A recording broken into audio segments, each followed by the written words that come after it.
There are two minds in this same body, but who am I going to ultimately end up being? Stay tuned.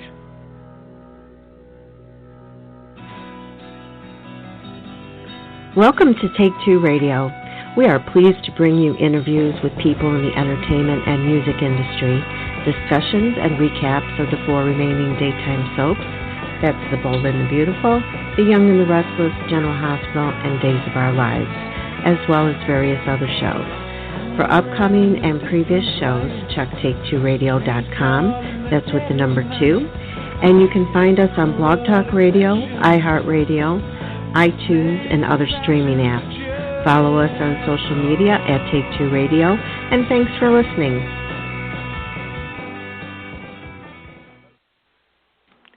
Good evening. I'm David of Take Two Radio Soaps and Review, and I'm filling in for Pam, our acting co-host, and we are missing our other acting co-host, Candice Mack.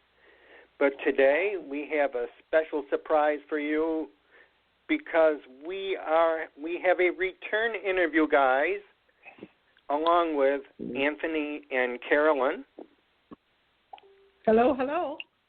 Hey.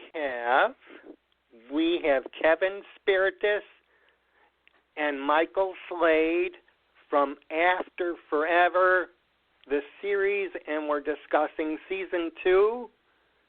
And let me see if I have them here.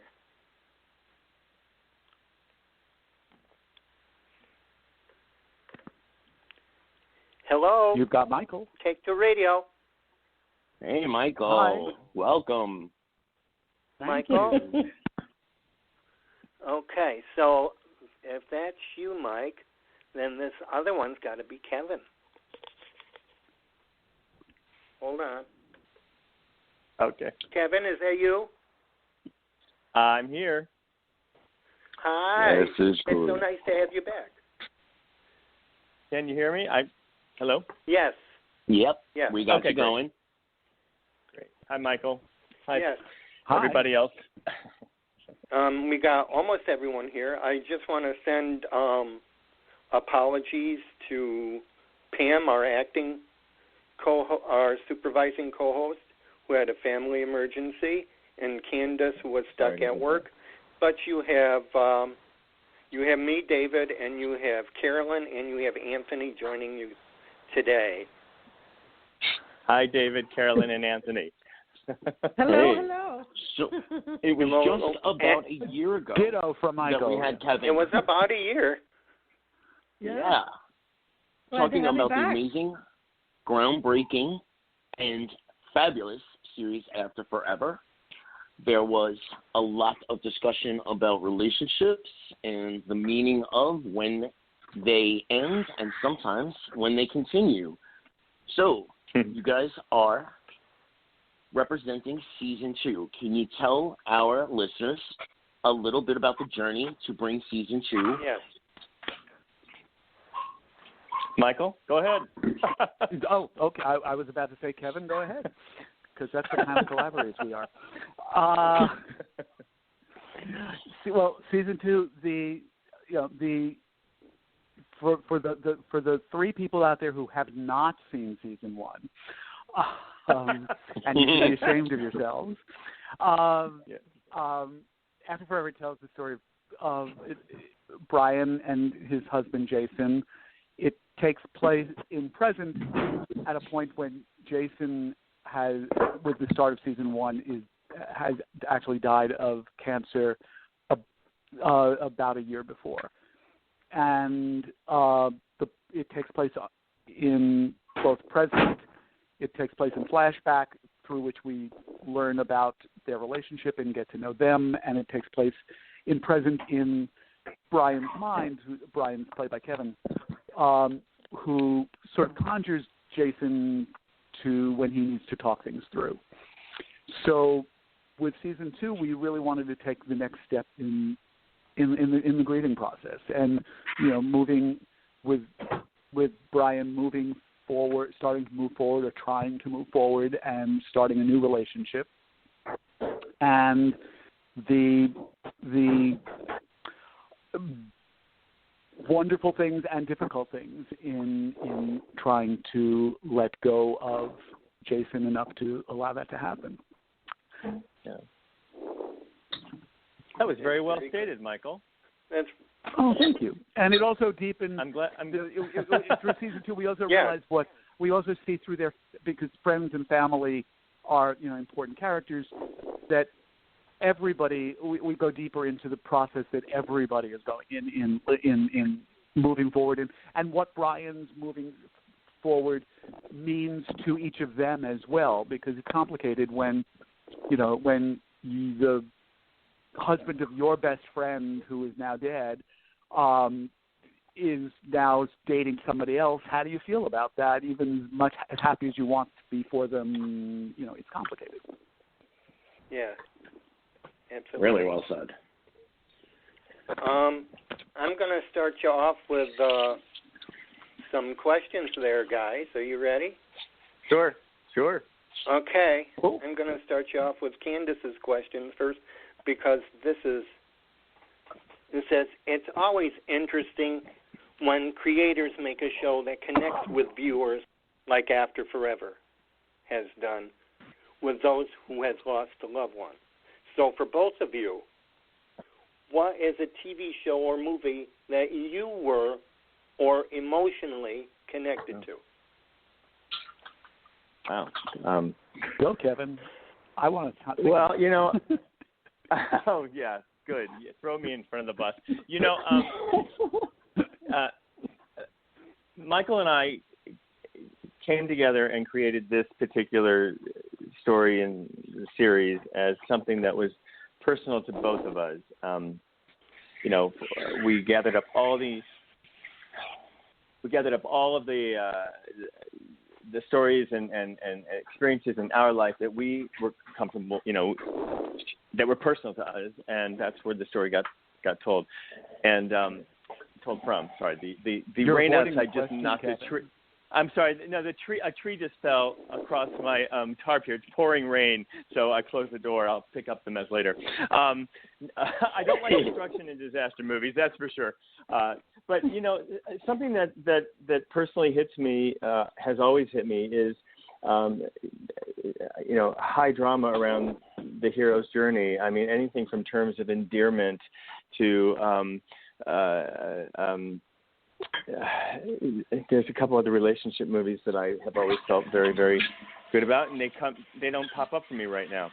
But the dealing with loss and love and continuing on and going through that has always been very personal to me. So go ahead, Michael. I'm still thinking and treading water here on that question. It's funny.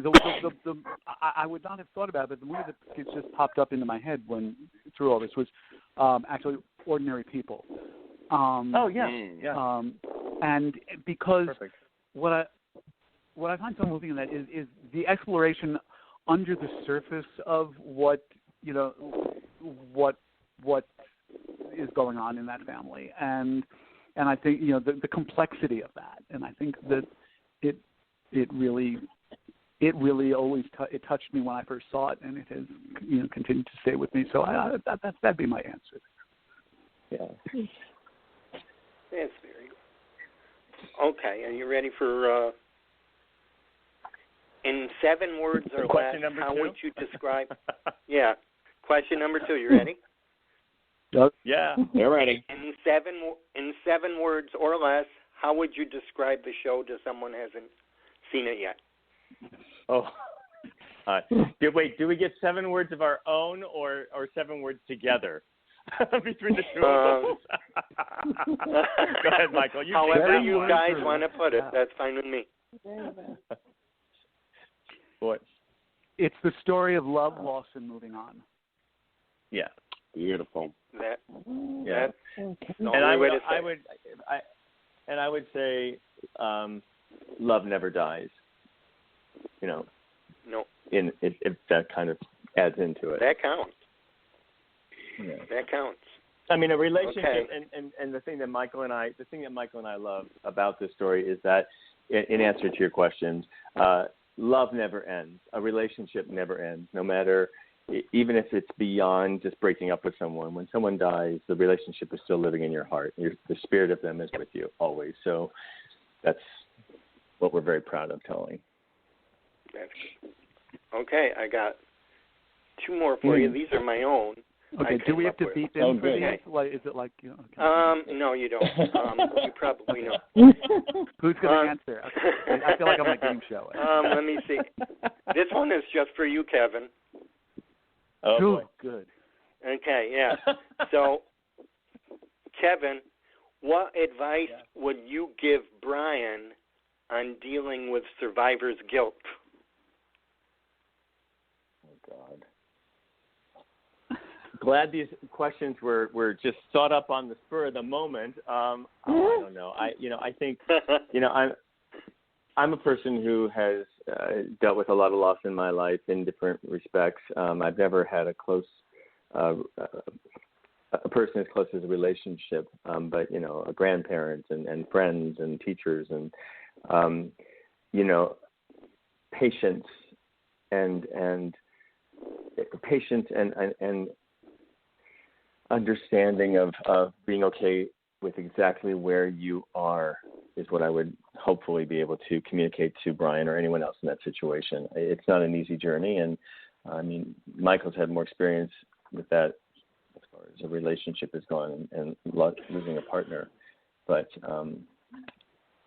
that's how I kind of moved into creating the character, so I would hopefully work that out on screen and have Brian work it out as well. That's very good. Okay, Michael, this one is yours. Oh, God. Okay, from your standpoint. I give Kevin. No, okay. From your standpoint, which of the two guys do you believe wasn't ready for the relationship, and why? Because it could go two ways, I thought. Which the two guys in season 2, or you mean in 2, between David and Brian? In season 2, you mean David and Brian? Yeah. Well, no spoiler alert. I think that it's a great question because I think you're right that it could go either way. But in my mind, Brian is less ready. He has more. I mean, everybody wants, as somebody says in the show this season, once you're no longer 20, everybody comes into a relationship with baggage. Right. But I think Brian is coming in with more baggage than David at this moment. Sure. If I'm wrong, he's been 16 years with Jason. Am I right? Around? Yeah. So yeah, he's dealing with a lot more.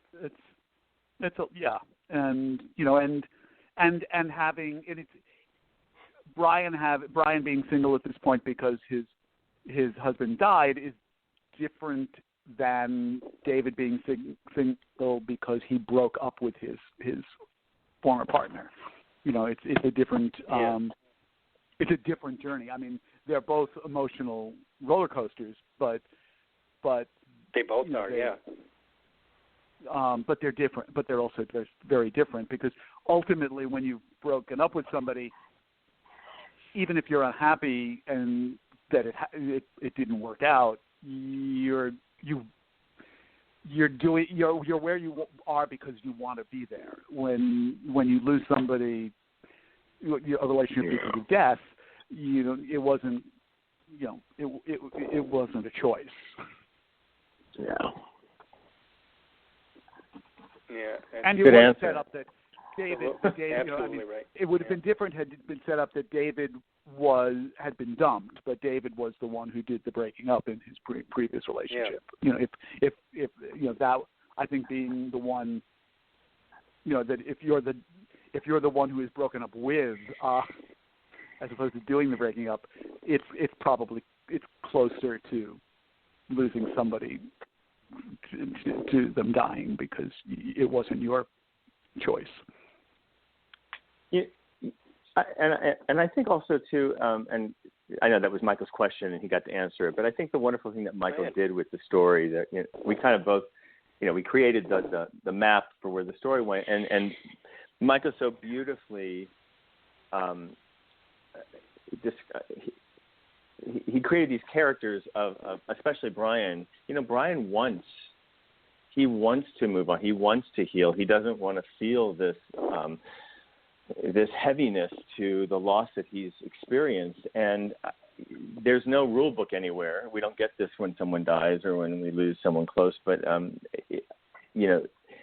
Brian's trying to figure it out, and I think there's this unspoken action that he does is like, I'm going to put a Band-Aid on it. I think it's okay. Of course I'm ready. But you see through his actions and through his dialogue and what he's doing and how he keeps conjuring him up is that he's trying to convince himself that he's ready as well. And it's a real, it's a beautiful little web that he's written for us all to work out. So thank you, Michael Slade. You're welcome. Yes. Thank you both. Carolyn? Hi. Carolyn Jenkins, Barefoot Blonde 5 on Twitter. Nice meeting you two, and the story is absolutely phenomenal. And I can relate because I've lost a partner and I've divorced a partner, so I've been there. Okay. And it certainly resonates. Well, I thank you. Thanks for the compliment from online, and sorry about your loss, of course. And I would be very interested in at some point to see, to listen to how much of each relationship is still within you in your daily life. My goodness, I'm 75 years old, and they're still very, very. It's a big part of my life, and the older that I get. I have some wonderful memories, but any occasion that comes by, the celebrations, and if there's a death in the family, then you have to come together with someone that you've divorced. There's roller coaster of emotions, for sure. Yeah. I was going to ask, did you have any professional, like psychiatrist or psychologist, help you along with the storyline, or no? Just to the extent that I've been in therapy most of my adult life. Oh. Okay. And Michael has become my therapist, so there you go. Well, bonding's important, and talking about the journey and having someone close by that you can talk to, and have your real true emotions, because there's everything there. There's anger, guilt, everything. Well, also, one of the things that if you notice, in season 1, the memories that get conjured, of Jason are almost exclusively wonderful in storybook. And in season 2, the intent was to start to see memories that everything wasn't always perfect. Which was not to say it wasn't a bad relationship. Right. It's just that the difference between memory and nostalgia is nostalgia only remembers the good things, and memory remembers all of it.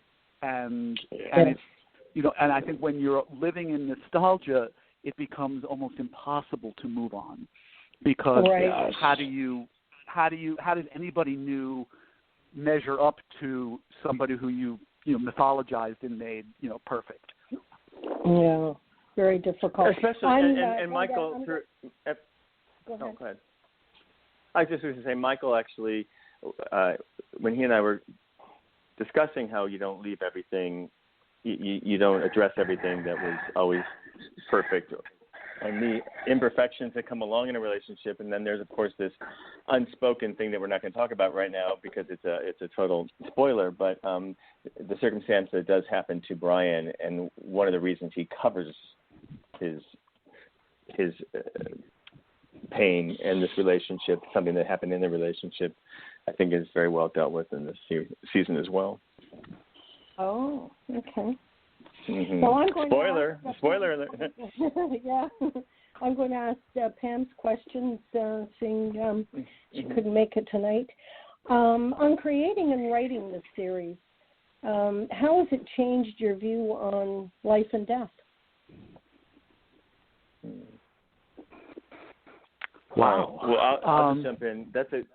I was just going to jump in. I don't believe my view has changed on life and death and the way relationships come in and out of our lives. I mean, I think there's a great universal crossing point that always happens. When two people meet, they meet for usually a reason.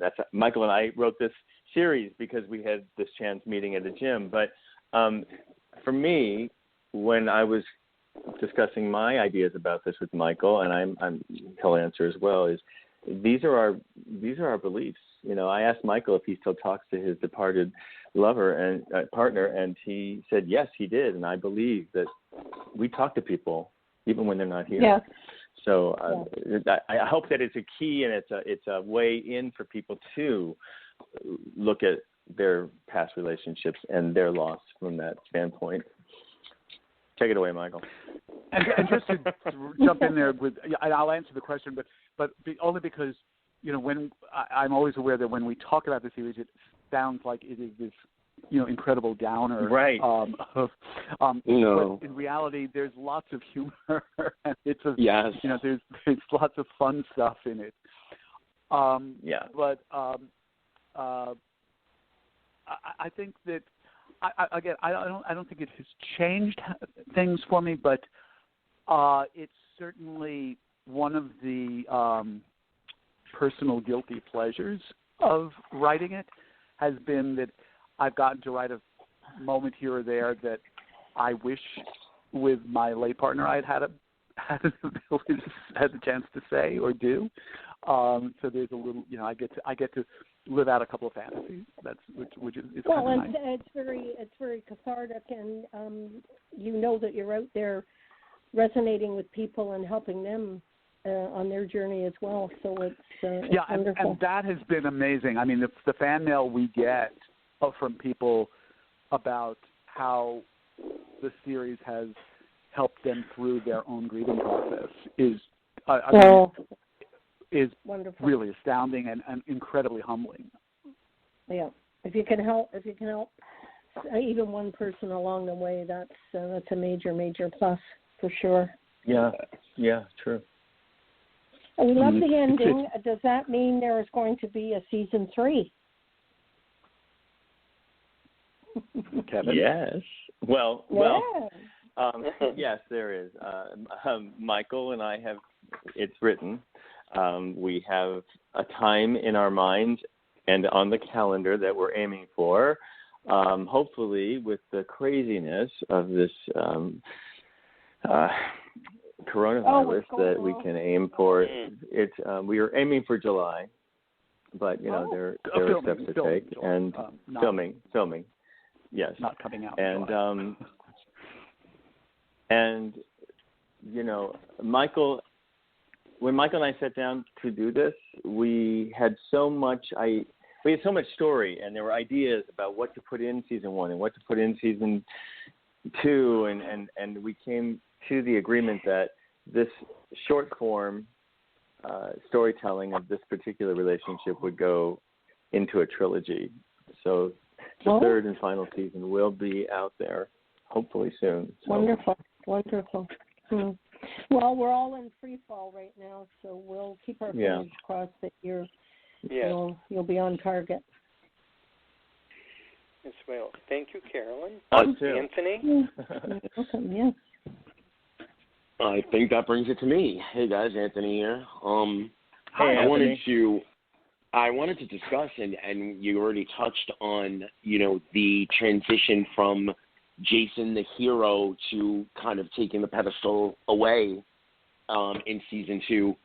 So I'm going to tweak that question to ask, how conscious in the writing process was it to blend the grief and the anger that Brian has both with the situation itself and the anger that he has for and with Jason. How much of that affected the writing process, and was that a hard choice, a hard line to find? Wow.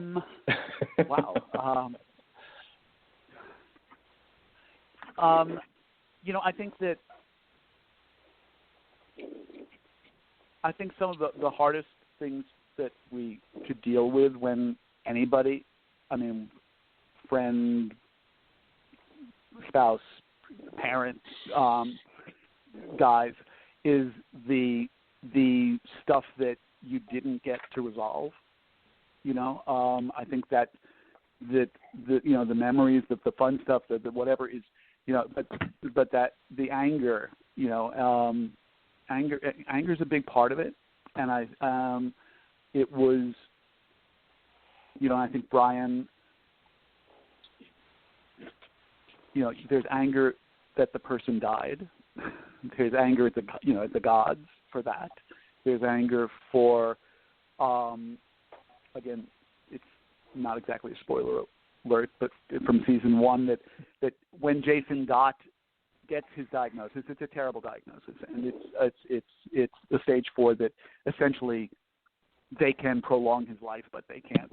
There is no hope that they can cure him, and he chooses to not have any treatment. He doesn't want to prolong what can't be fixed, and Brian, as a supportive husband, goes along with it.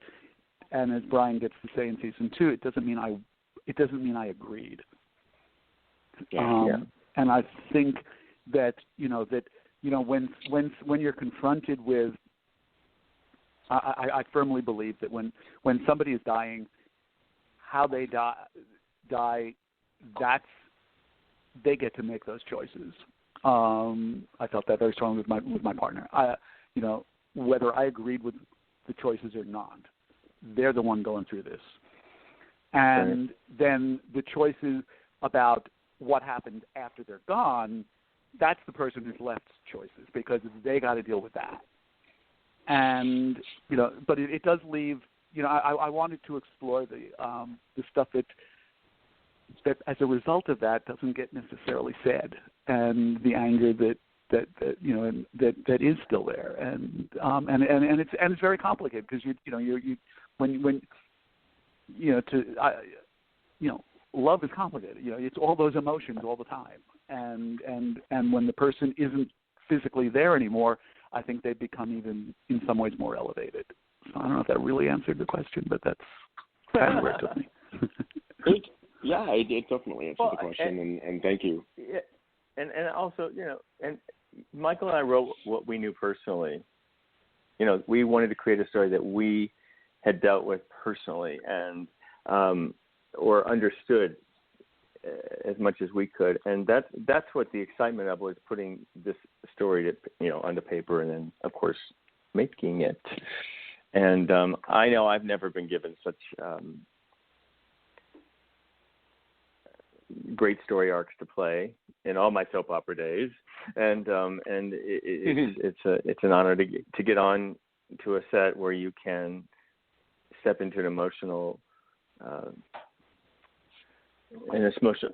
journey that is healing on so many levels, not only yourself, but hopefully, as I said before, people who watch this are going to get that, hopefully, because we're working it out on that screen. So, well, again, the secret tool and the secret weapon for writing anything is to hook up and join partnership with Michael Slade. There you go. Well, you were right at the perfect segue to my second question. And the last time we spoke, it was fairly at the beginning of the After Forever journey, at least for fans. And the big thing that stood out to us and that we had started to see online was was the LGBTQ community looked at this and said this is one of the first representations that we see that has no camp. It has no, it's real people that happen to be LGBTQ. And, you guys have gotten a bunch of accolades after we spoke. So I'm wondering if you can talk to the community and let us know at this point, where that helped you with season 2, or, what, in mind that you've done a lot for us. You've helped us see something on the screen, both in dealing with grief, but also in looking at relationships and friendships and family relationships that look real to us when it's so hard to find. Can I jump in first, Kev? Yes, please. Okay. That's a really hard. That's a hard question. Yeah, it's a great question. But it's wonderful, and it speaks to the heart of why we started this project. When Kevin and I had been a writer on Days of Our Lives at the tail end of the time that Kevin was there. So we did, though I knew who he was, we didn't know each other. And then fast forward a bunch of years, ran into him at the gym in New York and introduced myself. And when we got talking, he said, we should grab a coffee one of these days because I'm really looking to create a series of, and maybe we should talk about working together. And the first thing he said was, I want to create a series about gay men who are my age, who are grown-ups. And that completely intrigued me because, we disappear, or we're that can't be joke, or that, and even, and I can get on, my soapbox about, shows like Modern Family that to me has taken the world of gays 2 steps backwards, in that Amen. Those 2 men never touch each other. They never are sexual with each other. They're always embarrassed about each other. And I it was really important to both of us to create a series where, as you described it, these are LGBTQ people who are fully fleshed, vibrant, interesting, complex people, and that the show is not about them being gay; it's about them being people. And I think that's, quite frankly, one of the reasons it has such an enormous following across all demographics is because of that. I think that the universality of human experience, when it's told honestly, makes it accessible. Whether you're gay, straight, whether you're younger or older, whether you male, female, trans, it's connectable, and I that's what we certainly aimed for from the get-go, and I think it's I think I'm speaking for both of us, but I think it's one of the things we're proudest of is that we've accomplished that. It's real. Yeah, I would. Again, it's what we know personally. I have nothing. Camp is great in the right place for me, for my taste. Camp and over the top, and whether it's anything gay, straight, trans, like Michael said. But I think it's something that the community that I know, and where I stepped into the community as a gay man, and also how it took me a very long time to be okay with being gay and be okay with all the colors of what the gay lifestyle is and the world that we live in is.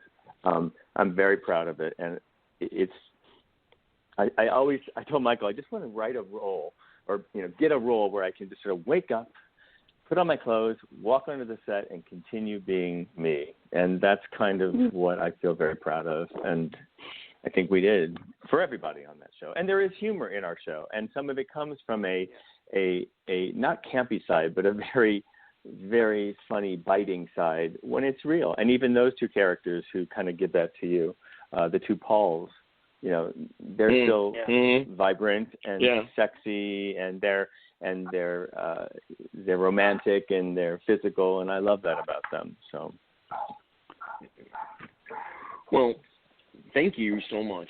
I can only, I can only pray that the two of you will. You've basically said that season 3 is, finishes up the arc. I only pray that the two of you will come together and create another series that's as honest and as This has been an amazing foray for me personally. Thanks, Anthony.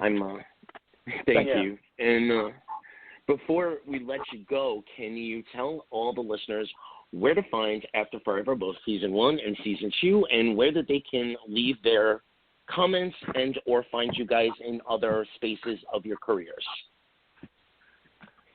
Kev, I'm going to leave Michael, it to you. Michael, because as he will happily tell you, Michael's a Luddite.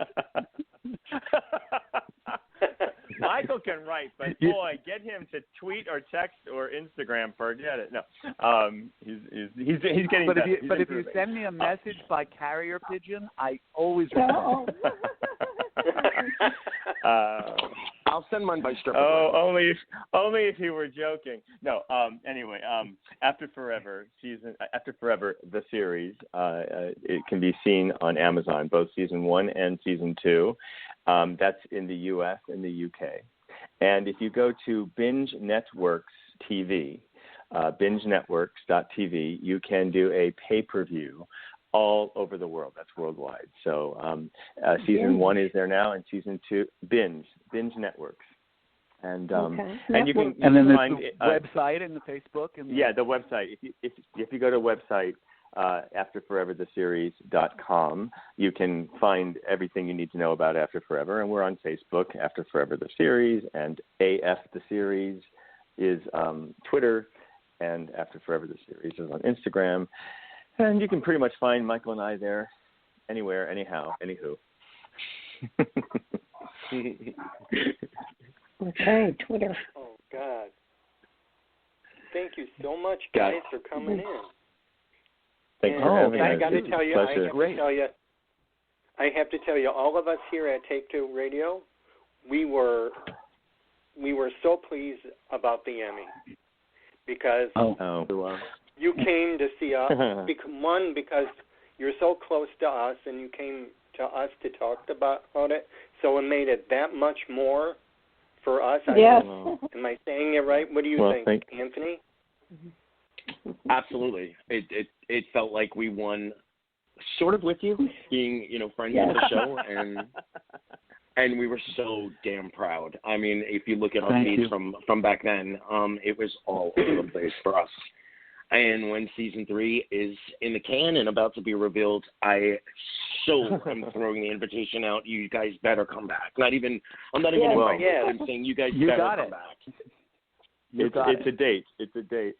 One thing I would love to just send out to the listeners that I also wanted to say is, if you are able to watch the series on Amazon, season 1 and season 2, Amazon loves to know it, so it can help move us faster to season 3. So please leave a review. Give us your stars. Only if you like it. Hopefully, only if you like it. Only if you like it.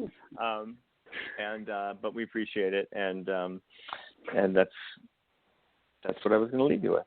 Did you have something else? I was going to add just very important. Couldn't hear you. I said a lot of followers don't know that you really have to leave your review to get you up there in the ratings. Yeah, exactly. And you have to make sure you're clicking on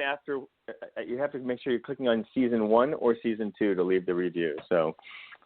Okay. Go ahead, Michael.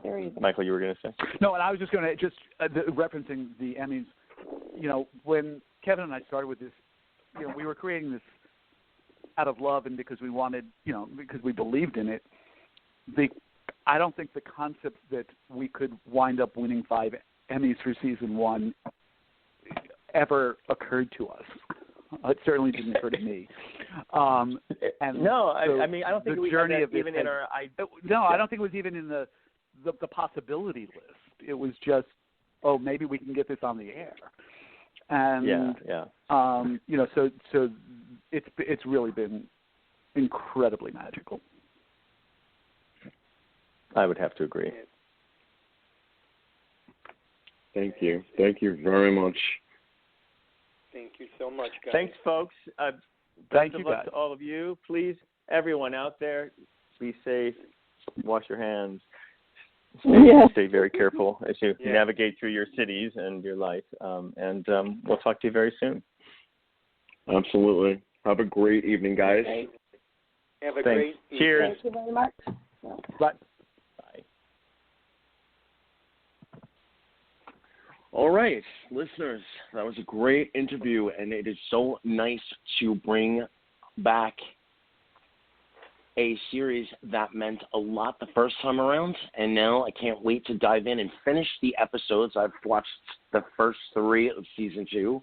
I can't wait to finish season 2, and I can't wait to have them back after season 3 is filmed. Now, in the world of soaps. Okay, I'm going to start you off. Oh, go ahead, Carolyn. Go ahead. I said it sounds like they're going to have some twists and turns and some surprises in season 3. It'll be interesting. Yes. See how it wraps up. It's going to be a good run. I think you'll both love it. Yeah. Yeah, and you know what, listeners, real quick, actually, to piggyback on what they were saying, even though, they garnered Emmys and the attention that's out there, it is still very important to leave that feedback, to leave those comments, because, yes, it is. Nothing is a given. Yeah. Nothing is a given, and we want that season 3 as soon as possible and with as much fanfare as possible. So please go and leave those comments. If you've already watched and you love it the way we do, go back and put them up. And if you're watching now, it just takes an extra 2 or 3 minutes to type in something awesome. Sorry, David, where did you want to go with the soap world first? I just I'm going to start people off with B&B, telling them to stay tuned for Bold and the Beautiful. I know, Anthony, you're not up on it, but I just get people going and saying that Hope and Liam and Steffi have a plan for Thomas, since Hope is in the know and knows that Steffi's kiss was planned. There's a plan in motion, and it ended today with Hope in a gown. So, ooh. At the wedding. Okay? And that's Bold and the Beautiful. For more, please tune in for that. So we can carry on with the rest. I'd like to ask the two of you for Bold and the Beautiful. Now, I'm currently catching up. I'm not fully up on last week and this week, but I wanted to ask you guys, does it seem for Bold, especially, does it seem over the top as far as Sally and Wyatt are concerned? It seems like every other phrase is, while I still can, or it's going to be so meaningful because of. Do you guys see the fact that there's going to be a miracle cure coming, and that, this is just, does it seem over the top for Bold? That's my question. I see that I think there's something in the works. This is my opinion, but with Ashley coming back as Bridget, I'm wondering if she's the one who's going to help Sally. All right. Well, we've got our queen, and we love our queen, so let's go to Salem first. Whoa! Have you two been watching? Yeah. I have been watching, and I have been watching at the edge of my seat falling off my seat, jumping up and down, clapping, screaming, singing. I have been. Days is on fire. Absolutely. Yeah. How is this all going to end? Now we've got how many couples? 3 couples, and the baby. 3 couples and a baby. 3 couples and a baby. Yeah. Did you see it today with Brady and Kristen? Oh my God, I just love these 2 together. They are. I did not see today's, but I absolutely do love them together. No, today's is ready to go after. Actually, I was catching up on General right up until Showtime tonight. Okay. But first and foremost, the whole prison floodgate being opened, I guess you could say, excites the heck out of me. Except, I love Days and the suspension of disbelief. I mean, nobody's ever dead, and even if they are dead, they don't come back in somebody else's body. But seriously, how many people came and went out of that darn prison while Ben was strapped in and waiting? How many people came in and out? Where are the guards? And where is the prison? Is it right off of Portland Square? Because how are they getting back and forth to the town so quickly that she dressed? I mean, seriously. Days, I love you. And it was dramatic, and it pulled every single piece of it worked, except for the fact that they were popping in and out of that execution like they were coming in and out of a club. Yeah. Oh, it was priceless. Oh my God, I know. For sure. The warden was overflowing. I was expecting someone to go, "Beam me back, Scorsese." I mean, they were literally popping back and forth in the matter of a commercial break.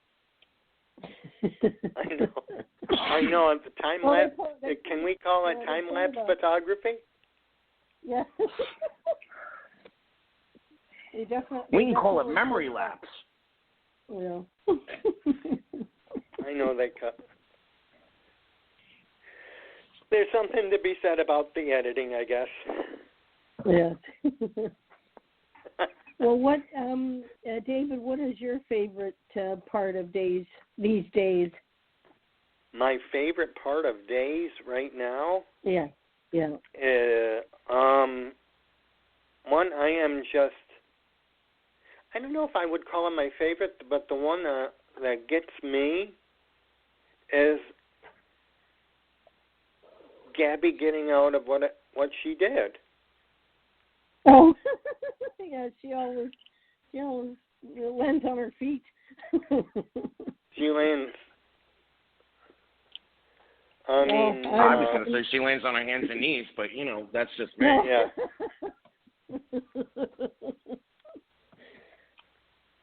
Anthony, what's your favorite? It's just astonishing. Yes, it is. Honestly, I've replayed the scenes with Maggie, Victor, and Xander, and that whole. I mean, Suzanne Rogers. All 3 of them were amazing in the scenes. Don't get me wrong, but Suzanne Rogers, man, if she is not on the nominations list this year, I am going to create a hashtag, protest. Phenomenal. Phenomenal. But honestly, there is nothing that I don't enjoy watching on Days right now, and it's been a long time since I've said that. When everything was going down with, the mayoral race and the Haley thing, the rest of Days was so on fire. But when those scenes were on, I was like, oh, God, fast forward. I can't take this anymore. And to be able to watch it right now and be on the edge of my seat, and that when I'm caught up and I'm like, oh, man, I need the next episode. I need it now. Why can't they release it, digitally? Really excites me. But of the storytelling, that arc blew me away. I'm so proud of her work and the writing and so on and so forth. What about you, Queen? Wait till you see today. It was interesting that Brady, Brady and Kristen were going over when the baby was born, and he was trying to comfort Kristen. Well, now it comes out that she remembers, the baby's, what her mouth looked like, and she had a little heart shape on her, I think on her neck. Anyways, it's getting close because Xander cornered the doctor in the elevator and has threatened her. So it's really all coming together. In front of Nicole, basically. Yes. You know what I wanted to ask you guys is, can Victor be redeemed at this point?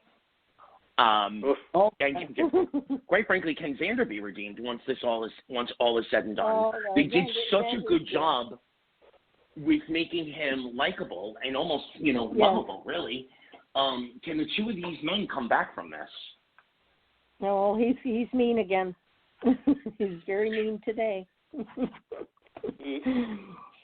Well, and Victor, I don't. And he's going to say, all in the name of love.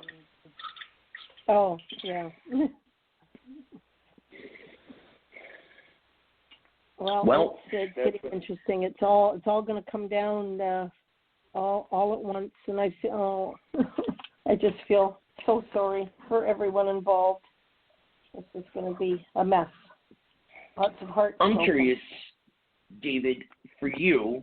Yeah. There's been 3 baby switches on the 4 shows. There's been 2 memory, very, very, very, very prominent memory stories. Which of those storylines are working more for you?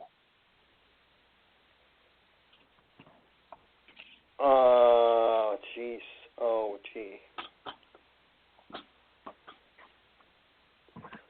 While you think about it, I'll actually Ron is doing a better job with it than they did at GH. Okay, you're talking about memory-wise. What about the babies? The memory thing, yeah. Yeah. Even though it's a little far-fetched, I think Days handled it a little better. Maybe on a little different note, and it had more of an upswing when we were waiting for something on GH that took us like forever to wait for, and I think that's it. And like a few things were missed on the memory transfer early on GH, but Ron sort of, I think Days handled it better. The memory. I have to agree with that. They poked fun at themselves for doing it, which, General Hospital completely missed the ball on that. There were a couple of remarks that were almost like, hey, we know what's going on and we know what we are asking you to feel and think, but not even close to the way Days did it. So I definitely give them, the A of the class in that. As far as the baby storylines is concerned, I'm really waiting to see what the fallout is going to be on Days, because General left a lot to be desired in the fallout of it all. I think the biggest misstep was making it the Carly show for that episode. You had Michael and Brad and Lucas in that room, and the person who did almost all of the talking was Carly. And y'all all know I love me some Laura Wright. I love me Carly Corinthos, but it wasn't her story. And since, Bowles had done it so fantastically, it was more of a letdown because we had already come off the storyline with Bowles and how well they had done it. So I'm really holding my breath to see, what Days has in store for us. I am too. All right, David, where do you want to go next? I think we touched everything on Days. There is a spoiler alert about Evan. Oh. I read it. Did you see it, Carolyn? Did No. you I see didn't, so the possibility? I don't know how true this is, but Evan has a connection to Salem other than David. Oh. Yes. Can you give us any more information on that? I know who they said it is. Do you want to know? Yeah, and I'm sure our listeners want to know. All right, I don't know how true this is, but they're saying he's Orpheus's son. Oh. Ooh. Oh. Ooh, that would be a very interesting story to play out. Boy. Okay. I don't know how true it is, because I can't remember where I read it, but I remember reading it. Well, So if you find it, let me know. Yeah, he got bail today. Did you guys also see that Nadia is back on contract, and she may or may not, and most likely not, I would think at this point, I hope, be coming back as Chloe. But she is back on contract. She started taping already, so we'll see her in about 5.5 months. May or may not. Yay! She may or may not be coming back as Chloe. She's definitely coming back to the canvas. I wonder if JKJ might come with her. Ooh. Mm-hmm. I was kind of hoping that, it would be a reason to bring Brian Totillo back again. Yes.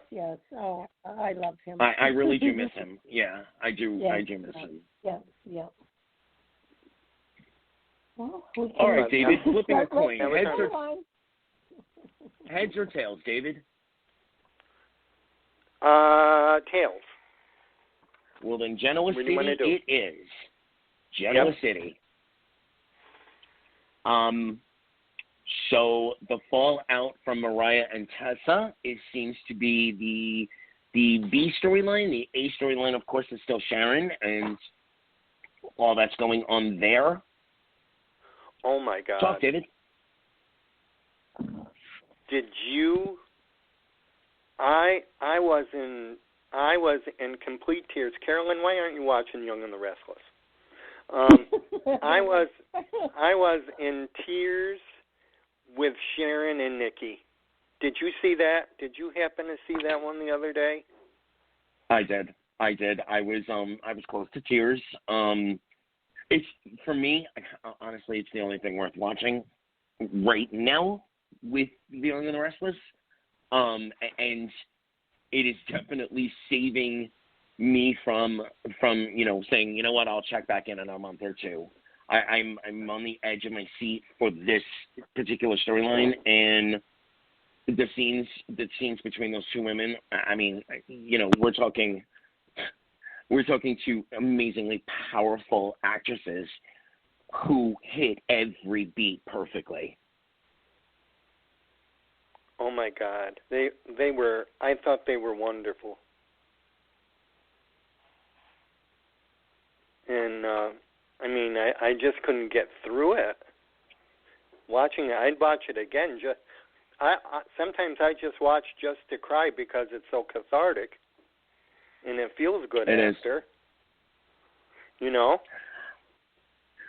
I have my list of most powerful scenes in daytime over the last 10 years. Let's say, of course, Ava and the body bag, and Kiki, Sammy and the dream sequence when she found out about Abigail and EJ. There are definitely quite a few. The moment when Hope, when Douglas and Hope and the baby. So I definitely have to add that, and when she was talking to the girls, when Sharon was talking to her daughters, those two definitely are on my most powerful scenes list. And I kudos to the writing, kudos to the acting, and if they could bring that level to the rest of the storylines, I would be on cloud nine. Having said that, my one hope for this, and Peter Bergman brought it up in one of his, is that they bring Ashley into this too, because she is a breast cancer survivor. Yeah. Mm-hmm. Yeah. Absolutely. And I know she turned him down for now, I guess, because she wanted to just keep it within herself, but I don't know how long she'll be able to hold it. And I do want to say kudos for the writing team for showing all the sides, all the nooks and crannies that go along with breast cancer, showing Sharon at her worst, and I hope it keeps going. I hope we see the worst of it before it gets better. I don't want to see I want to see the miracle cure. Awful saying. I want to see her actually play out the suffering. Yeah. They're starting off okay. I just hope we see the underbelly of it. Mm.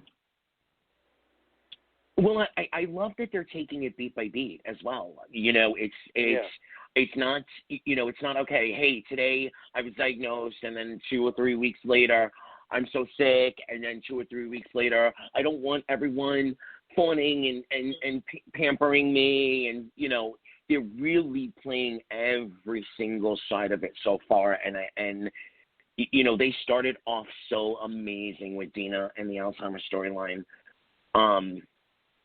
And I hope it doesn't go that way, because they really have everybody rapidly attentive right now. What do you feel about Mariah and Tessa? Is it entertaining to you? Does it make sense? Are you loving the Missy they that's in the middle? Mariah human by making a mistake, by her making the mistake first. Okay. They didn't. Yeah. And I can't remember if they did. Did Tessa walk in at that point where they were about to, or had they finished already, or didn't they do it at all? Okay. I wasn't sure where Tessa caught them. At what point were they at? They were done. They were done, and that made for everything that came after. What I'm really loving is the fact that Missy in the middle is like, hey, it's no big deal. You needed me, we did it, no big deal. That's what the Juliet character. If you remember, when Cain and Juliet got together, that's what she was supposed to be. When they turned her into, psycho 50s crazy, I was really disappointed, because YNR needs that freewheeling, I'm okay with this, and I'm okay if it doesn't happen. I'm just about having a good time, having what I want, and not having to make some deep, dark, dramatic underbelly to it. And so if they leave this playing out that way, I'll be really, really happy as well. Because it was real. It was something that I've talked about with my friends. Hey, I almost did this because this was going on, and I, at the last minute, and some who have been, I did this and I shouldn't have, but it happened. Let's move on. That feels so much more real to me than the deep, dark, we were friends 20 years ago and I disappeared, now I'm back in your life and you didn't remember till you kissed me. Please. Sorry. Anyway. It's okay. Anything else standing out to you? Well, I'm wondering if Lindsay had planned it. No, I honestly don't think so. If she's working with Tanner. to keep them apart? I think it's in her best, I think it's in her mind that I don't think it's a plan.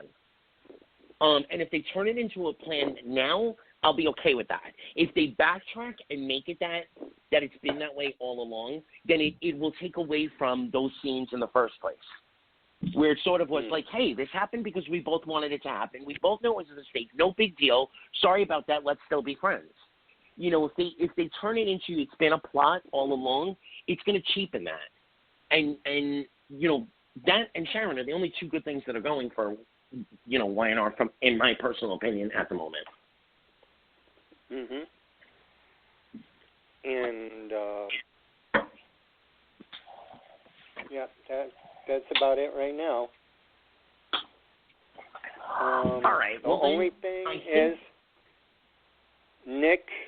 Okay, Nick taking Newman just to spite Adam is, I don't know, out of character. A little for him.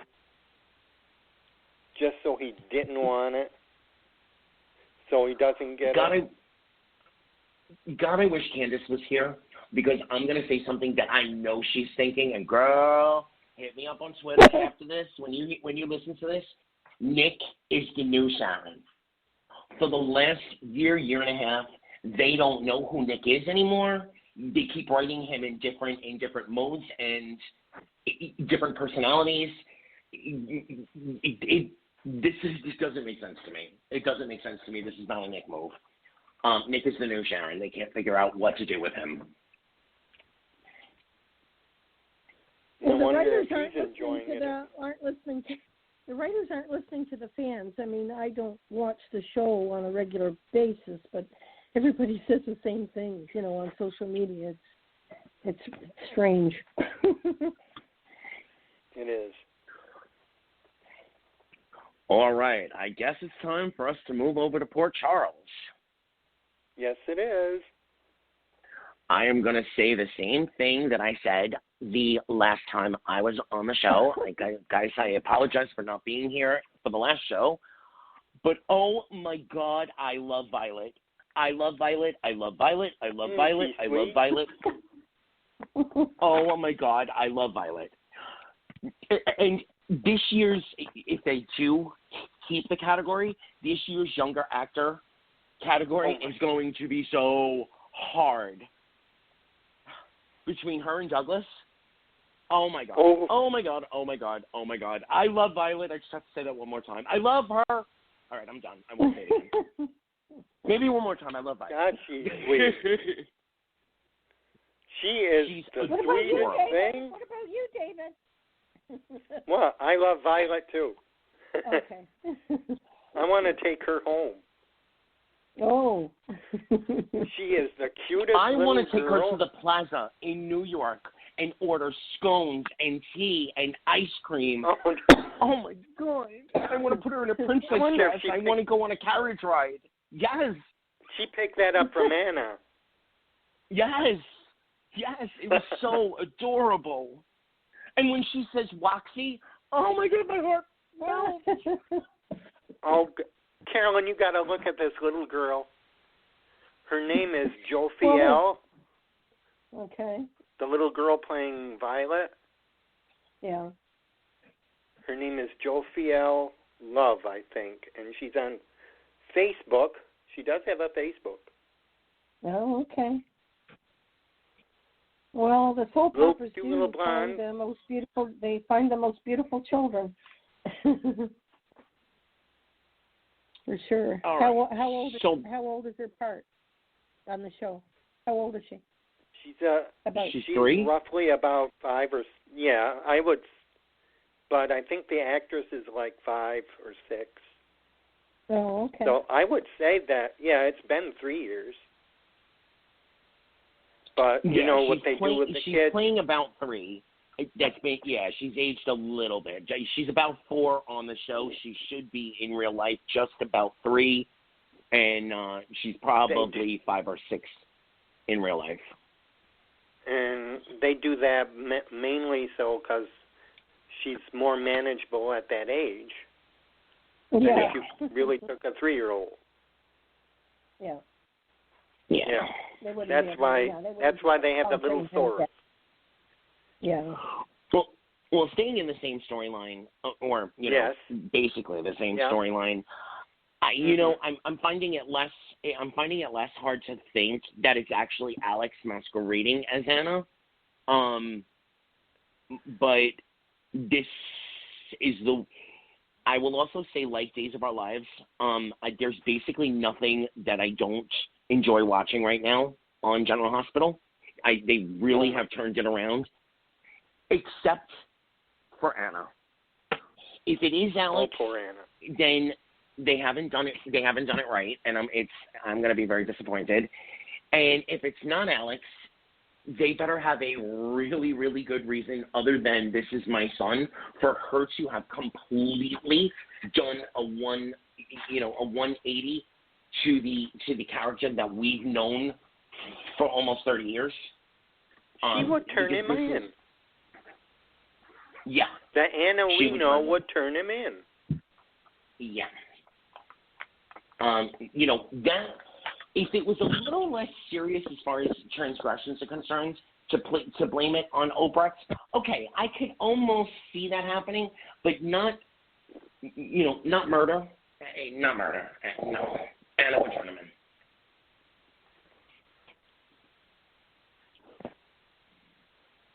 And the fact that Maxie is her goddaughter, and she's allowing her goddaughter and the baby to be in possible danger because that's the only thing that's rubbing me wrong about General Hospital right now. Everything else is fire. It's good. Loving Nina and Jax. Yeah, I like Nina and Jax. But what do you think of the bigger surprise? Well, a little bigger surprise. What did you think of Brooke Kerr's Portia Robinson? You know what? I'm glad that she's coming on immediately with a backstory. I'm dying to know how she knows Curtis. Do you have the same thing? Are you thinking along the same lines that I am? I am. I'm definitely thinking that there's going to be a baby daddy switch in the coming very near future. And that's what you're thinking, right?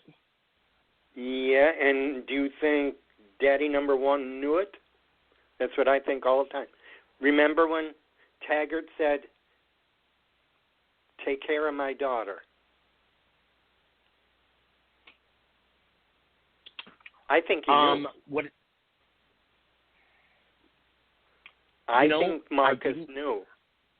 I didn't look at it that way. If this is true. But you know what? What? Yeah, now that you said it, yeah, I do think so.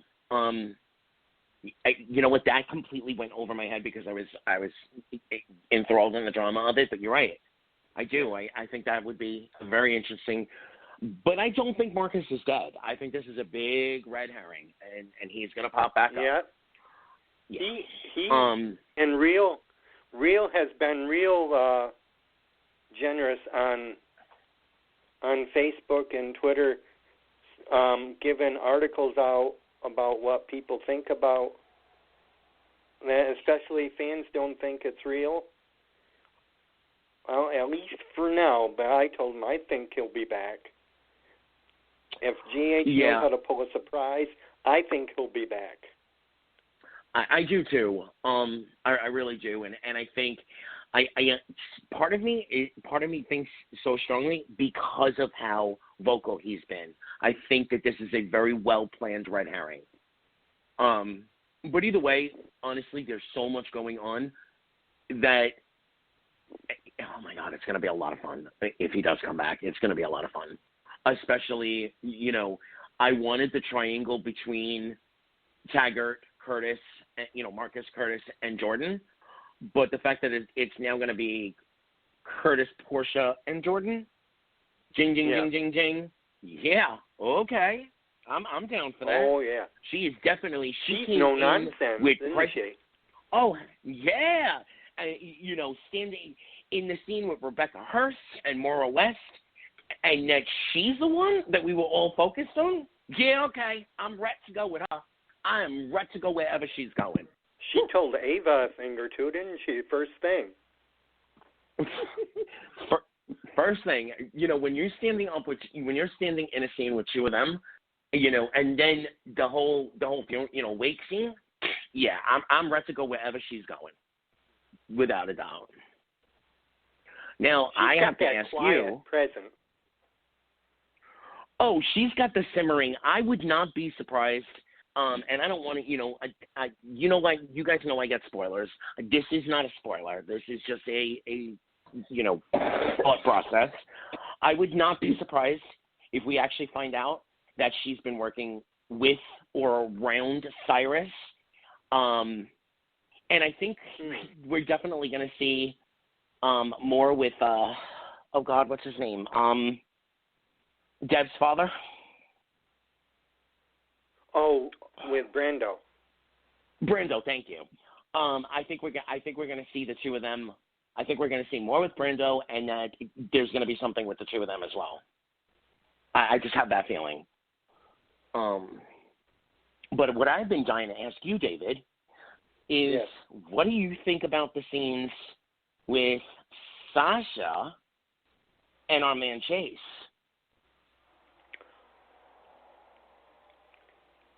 You know who I like him with, but he does look good with probably just about anybody. He'd look good with a mop. Yeah. Give him a mop. He's still big good. Yeah.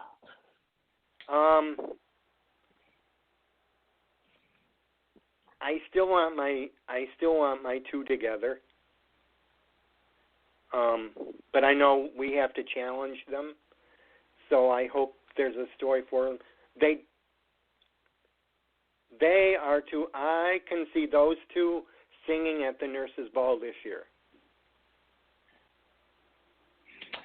I honestly think, we're about to see the couple swap. They're both not ready for parenthood. Michael has been thrown into parenthood, and Willow does not want to give up parenthood. So we're about to see the couple swap.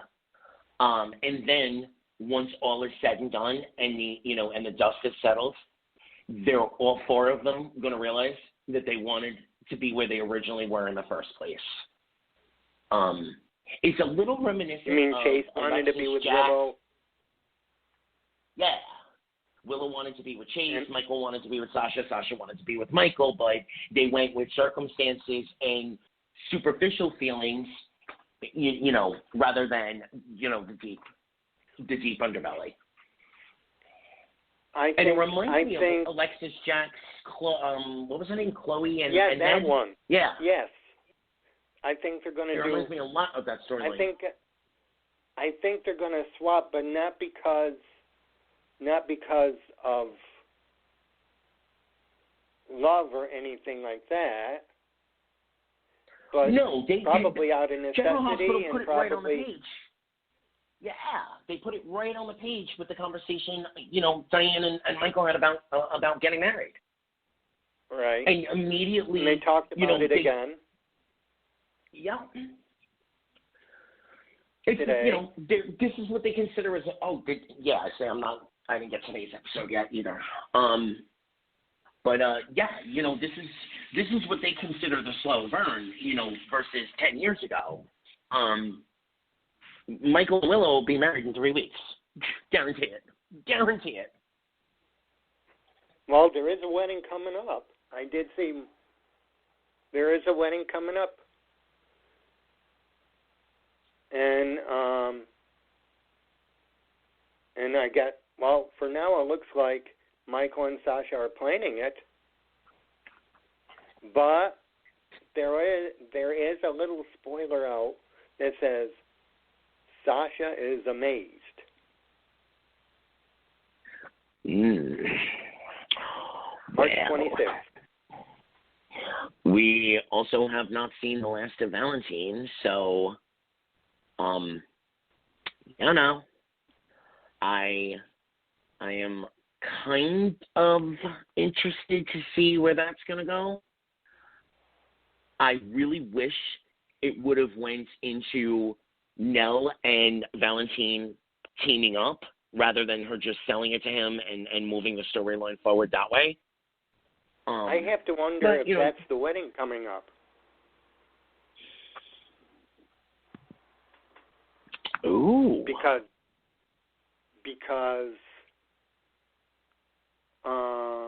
let me think. Well, the ELQ shares, that has to come up, and knowing that he's connected to Nell and all that, I wonder if that's coming up. Ooh, interesting. And there is also a picture on Josh's Instagram with he and Chad dressed in tuxes coming out of GH. So I wonder what that is. That's the wedding I think is going to happen. At the last minute, it's going to be Willow stepping in. Something's going to happen with Sasha, and at the last minute, Willow's going to step in. I can feel it. So I think they'll still be together. Or could it be that they're going to make a play to keep Nell on her toes?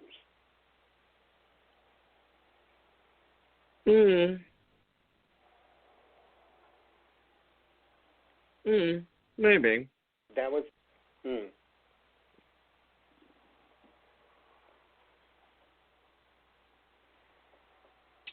What you got for me? Brooklyn, Lulu, and Teacher Hottie. Dustin. Dustin? Yeah, is that doing anything for you? Not yet. I'm sure it's warming up. I'm sure it's going to warm up, though.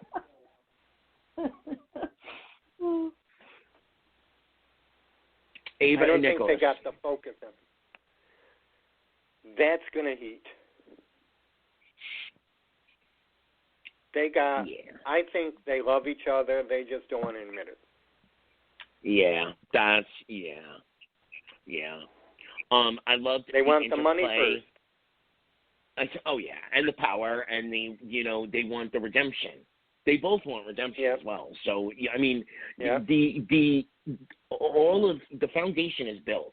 It could be the most fabulous house if they play it right.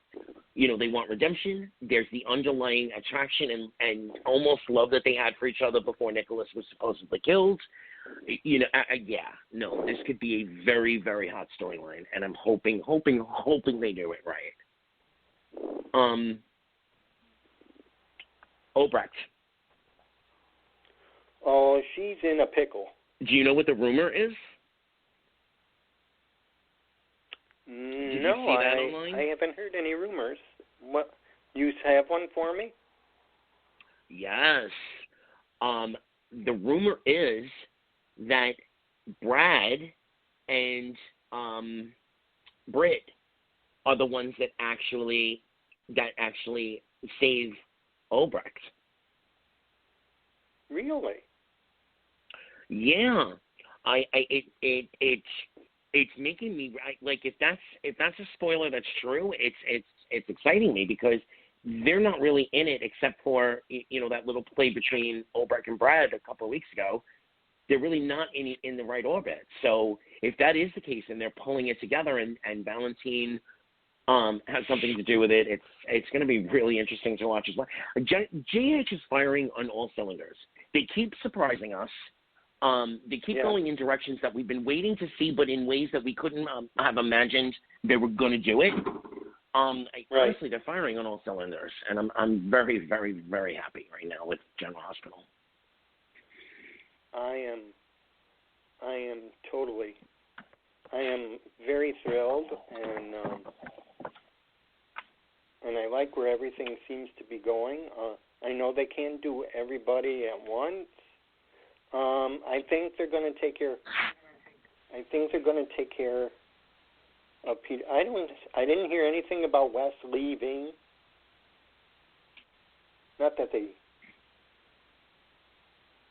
I mean that. I think Peter's going to end up getting out of it. You know, at least legally, they are going to break him and Maxie up, and then give, you know, that whole, is it possible to be, you know, to be redeemed and so on and so forth, because he is on contract and he's not going anywhere. So, you know, what are they going to play? What are they going to do with him once this is all said and done? Right. And then, of course, we have the mobs, you know, the mob wars, which this time around, I honestly have to say, have been pretty darn interesting. You know, it is. The difference this time is it's someone coming after our mobster.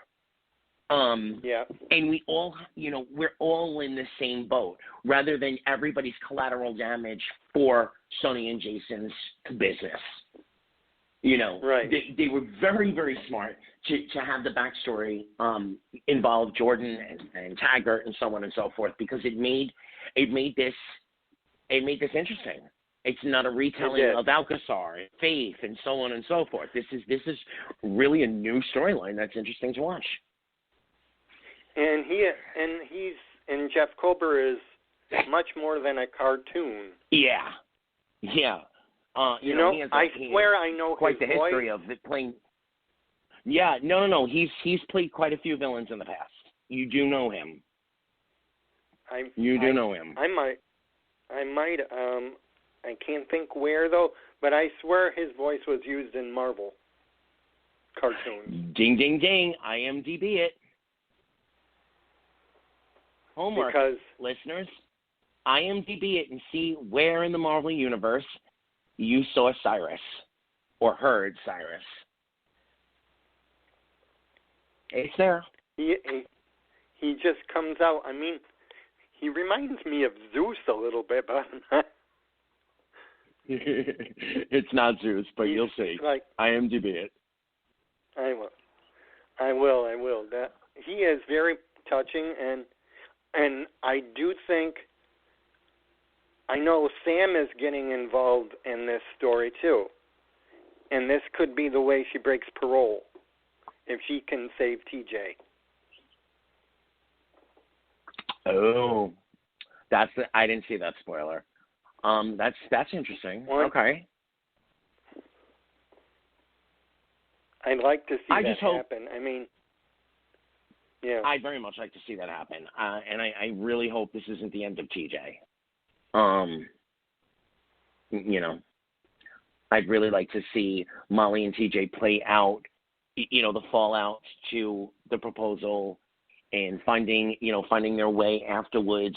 I loved the conversation between Molly and Alexis.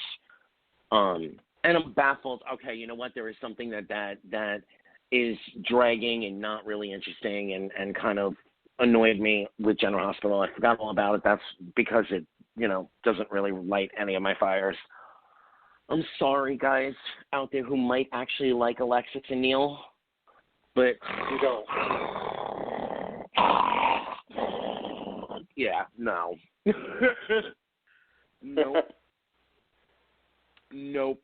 And to bring it to this, you know, someone turned them in, and there was a kiss while they were playing bingo. Come on. Oh, my God. They can't. Can they actually throw the book at someone for that? No, it's just like the people popping in and out of the damn jail every 3 minutes during an execution. No, they cannot throw someone. They cannot reprimand someone for a relationship that happened after the therapy session has ended. No, they can't. And I looked it up online in New York State. Now, every state is different, but basically, it would be a reprimand unless it was current treatment, and then there could be a license, you know, looking at the license and so on and so forth. But it's highly unlikely. And to go to these lengths, no, I don't know, Jake, why you went there. But other than that, maybe because it was the person who probably reported it. It was probably Kendra. Before she was, yeah, maybe. All right, guys. On that note, oh my God, it's been an interesting evening tonight. We are cutting it short because we are down one soap, and everyone's not in it. And I want to have everyone tune in on March 26th. You guys got my email. You know who's coming. We do. Don't Can't wait. Won't do it. You can file my nails with sandpaper, and I'm still not going to go. But what I will say is you want to be here for our next interview. Yep, March 26th, 7 o'clock.